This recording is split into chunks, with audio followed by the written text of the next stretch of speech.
Today we're going to be talking about American foreign policy, domestic policy, diplomacy, the big tangled web that weaves in our society. Now, in terms of foreign policy and diplomacy, we need to lay the foundation. According to the Constitution, who is most responsible? What part of our government is most responsible for foreign policy? Well, it's clearly the president, because we have a dual presidency. By that I mean that this individual is both head of state, purely ceremonial function, and then head of government. In that capacity, the president has the inherent responsibility to conduct foreign policy. Now, there are very specific features also in the Constitution besides that. Like, who has the power to appoint diplomats representing the United States? The president does. The president is the one, responsible for appointing U.S. ambassadors to foreign countries, subject to senatorial confirmation. That's what I was looking for. Who's going to bring it? Does Congress have any role in this stuff at all? So the president does. I think it's worth interjecting here that it's quite possible, had the United States been formed today instead of 200 years ago, the Founding Fathers would have reconsidered that decision to give so much international power to the president. Because 200 years ago, international relations was not a big deal for the United States. It was difficult to get to other countries. It was all about domestic politics. So I think this, who's going to be the head of state, who's going to have Secretary of State and ambassadors and those types of things. So it was really an afterthought for a lot of the Founding Fathers. Yeah, in the United States, presidents are responsible for the formation of treaties. But again, with the advice and consent of the United States Senate, I believe. We were talking earlier, Mike, about George Washington, our first president, and when he had a chance to give a warning shot as he was leaving the White House. What did he caution? Do you remember? He cautioned the United States in terms of its relationships with others? Yeah, foreign entanglements was, from my memory, that's what he cautioned us about. But again, that was 200 years ago. It was a different world. As Brian mentioned, I mean, you used to sail around in ships without any kind of engines or anything. It's just a different world. Today, it's almost impossible not to be involved with other countries as a nation. And overall, I mean, again, if the country was formed today, I think it would be a different way of looking at that warning, or Washington maybe would have had a different way of putting it out there. Well, Washington warned us. Maybe he was hoping that we would be more isolationist, but of course that didn't last forever. And the next time period I'm jumping to is like the Monroe Doctrine, when the idea of national interest, quote-unquote national interest, really took form and took shape and actually started to govern the way we treated ourselves and others.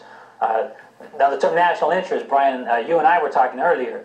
Is that a misnomer? Yeah. Does that really hide something there? It does feel like a misstatement to a certain extent. What happens under the Monroe Doctrine is we stop thinking just about our interests as being inside the United States, and we start thinking that regionally, politics and war and whatever can affect us. So it's not quite a global perspective with the Monroe Doctrine, but we start to bridge out into all of the Americas and say, all right, this is a territory that really affects us. We have a right to be involved in these decisions. Oh, exactly. So like the term national interest, they were really saying international interest, as we had talked earlier, but it gave the emphasis or the idea that we were still just thinking about ourselves. Now, of course, much later on, we're looking at the turn of the century and the emergence of truly international conflicts with World War I, the birth of the League of Nations.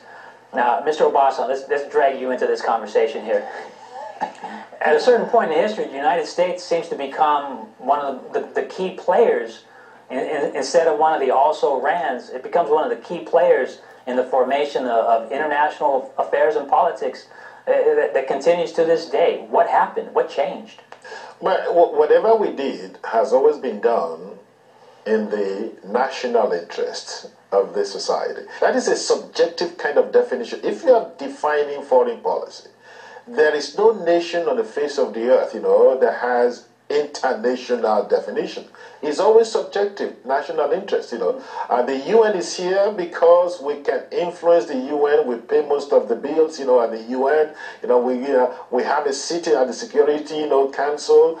We can cajole many members, to come to our aid because we provide them, foreign aid. So everything we do, most countries, to be fair, is always done in the national interest, of each society. So, but we sometimes don't understand it and say, oh, they are against us. But whatever they are doing is for their own national interest. Let me throw this question to Michael then, as we're developing this theme here. You brought up, the UN, the League of Nations. There are other international bodies like NATO, etc., that basically bind the United States and other countries together in terms of these issues. Now, my impression has always been on paper, and Michael, tell me if you agree with this, because this is the world you're inheriting from us. These organizations, these multinational, international organizations, do they truly create a sense of mutual respect and interdependence, where all the countries are playing as basically co-equals in these endeavors? Or do certain countries like the United States and Russia and China automatically have the advantage? And is that something that we should accept? Or, you're the leader of tomorrow. How do you see these things changing in time? Well, if you look at our recent past, it's always been key players in the world who have really shaped the policies throughout the world. And you had the Washington Consensus and a couple other policies that went out.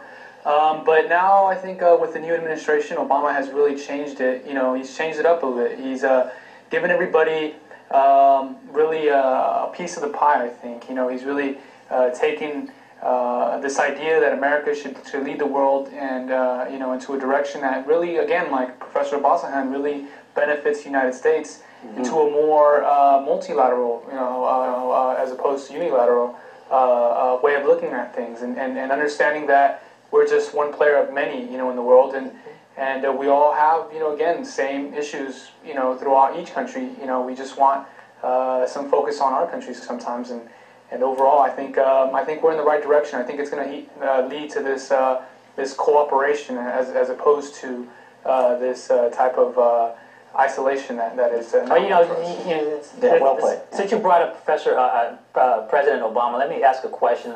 The Bush era is ended. We're thinking that it's ended. The idea that you can have a preemptive war and act unilaterally, and then later get allies to support your cause. Is that time period dead? Is that over and done with? And are we truly moving into a new international phase of history, and more multilateral, or is this just international honeymoon? I think to a certain extent part of it's dead, to a certain extent it's not. Like Professor Obasanjan was saying, all countries act in their own national interest. They're selfish in that sense. And so that might lead you to think everyone's going to be unilateral. But actually, if you really want to act in your own selfish interest, it's often best to collaborate. I think that's the irony here. Barack Obama's posturing internationally, a multinational posturing, a collaborative posturing, has placed the United States on a more solid footing than the unilateral posturing of the Bush administration. Absolutely. I think that's very well said, Professor. Yeah. World War I, World War II could not have been won if you followed the Bush doctrine. Yeah. To be fair to his dad, George W. That's what we are speaking of. So like what Professor Rees said, there is no country that can do this alone. We are becoming a global village. I think it's undoubted that there's definitely a sea change in terms of the attitude and the portrayal of the United States overseas, and how this plays out in the bigger picture of our relations, our diplomatic and foreign policy relations around the world, of course, remains to be seen, and we're all going to have the highest hopes and wish that things turn out the best for everybody. Now, with that said, again, thank you for joining us at My Poli Sci Lab. This has been a great discussion. Please follow up and do some